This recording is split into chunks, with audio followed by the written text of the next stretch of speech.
Hola, soy Carolina y en este video voy a enseñarte cómo se puede aprender un idioma en solo un año. Which is bullshit. I'm sorry for my French. My name is Carolina. I'm going to talk to you about my journey of learning Spanish from nothing to an intermediate level. I didn't take any course. I had a teacher for 4 classes, and I used many other practical and authentic, most of the time, materials in order to learn Spanish. So, welcome.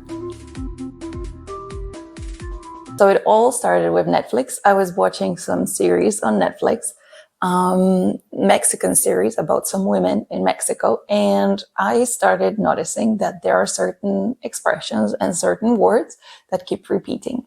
So I took a notebook that I, as a matter of fact, still have here, and I started writing down these words, these expressions. I started looking them up.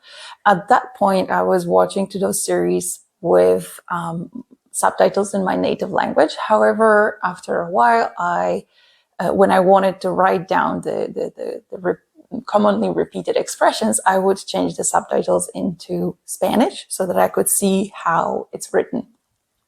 Now, I liked the series, so obviously I was binge watching. And I noticed that watching series, watching films, watching videos, or things that you're actually really passionate about that you can't stop doing is extremely helpful in learning languages, because I did not have to learn such things as pronunciation or spelling or accent or things that normally you would have a course book for. But in my case, it happened naturally because I was watching so much of it. It just happened. And then, having had these basic expressions, I wanted to start creating my own sentences, but it was still very difficult for me. So I downloaded Duolingo. And I know there are many things that people say about Duolingo. In my case, it really helped. I learned very basic, yet very necessary verbs like comer, beber, poder, soler, vivir, dormir, leer, escuchar, and so on.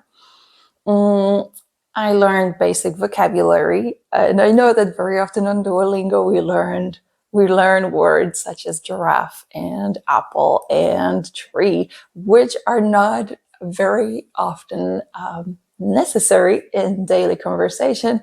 But at least what I learned and what was very helpful was the plurals, feminine, masculine, and how to conjugate those verbs, which in Spanish was a very helpful thing to learn. Right, and I really went with the flow. So I never had any plan or schedule, although I did have a weekly plan that I still continue to have. But I just tuned in and I thought, okay, now I feel comfortable enough to create something, some text or some speech about myself. So I started writing something about myself using all the vocabulary that I have previously learned. Now, because I had this notebook, I also had a system of reviewing these notes, because I don't have any, almost none of Spanish speaking friends here in Austria where I live. I had to create a system of reviewing my notes, of reviewing that vocabulary, and a system of using it regularly in order not to forget. So I was pretty much daily opening my notebook and just going through the notes and talking to myself. As weird as it sounds, it was very helpful. And once I had the note about myself, and once I was able to say basic things about myself, I went on one of those very popular teaching platforms, and I booked a class with a girl from Colombia, because I had previously traveled to Colombia and I loved Colombia. So I wanted to have a Colombian teacher, and I booked 4 classes with her. The first class was really interesting because I didn't want to show up there and just tell her, okay, teach me, bring it on, teach me, girl. No, I wanted to come to class prepared. So my preparation was much more advanced for my level at that time, but I feel like it pushed me forward a lot. So what I would do, I booked that class, and then before that class, about a week before, I would find an article, which was at this point extremely difficult for me to understand, but I would pick a very short article about something. In my case, that was the very first article that I read was about mini houses in America. So I read about it. I had to translate almost every word, which was a very time-consuming task. But I simply wanted to understand it. So I read it, I translated it, and once I had it translated, I opened my notebook and I started writing down a summary of that text. So I tried to recreate the text using as much of the vocabulary and expressions that were in the text. Of course, I had to keep looking into that text in order to, repeat and review the vocabulary. However, I would write it down, and very often I had issues with not being able to conjugate words, not being able to recall words, or also struggling with words that I didn't know. But there are so many platforms. I was using Pun's dictionary online for the conjugation. I was using Google Translate and many other things. If I had a question, I simply Googled it. Like I Googled a sentence or an expression, and then I would see what's there. Like, is that the way it's used or is it not? I would look into some text articles, forums, things like this in order to find the answer. Is that the correct way or not? So yes, it was extremely time consuming, but I still feel to this day that it was very helpful, because even though I was looking for one answer, on the way there, I read or came across many other things that helped me to understand the language better. So once I had that summary of the article written, I would learn to talk about it. And very often it was sitting down with my notebook and simply memorizing the text that I had previously written. And then the first class came that I was very stressed about. And at this point, I couldn't communicate yet. So I started the class with, hola, soy Carolina, soy de Polonia, aprendo español y por favor, no comprendo nada, solo corrígeme. And so, which was loosely translated, I'm Carolina from Poland, I'm learning Spanish and I don't understand anything, please just correct me. So I would start talking to her about that article, and she was so patient, she would really just correct me. I didn't understand why this was a mistake in certain words. For example, I couldn't understand this le, like dile. Even if I want to say tell her, I would say dile. But le in my head was a masculine. So I was thinking, why not dila? Why is it dile? So I had many questions, but I couldn't ask her because she didn't speak any English and she only had Spanish. And that meant that after the class, I would write down all the corrections that she gave me. And then after the class, I would sit down and look it up. Simply, I would check why. Why did she say it? And sometimes I couldn't find the answer. But next class, similar correction, and I would start slowly getting the rule. Sadly, my teacher quit her job. She decided not to teach anymore. And I found those amazing girls with whom we still exchange languages. I found 2 tandem partners, and that was a breakthrough for me in language learning, because we just wanted to talk.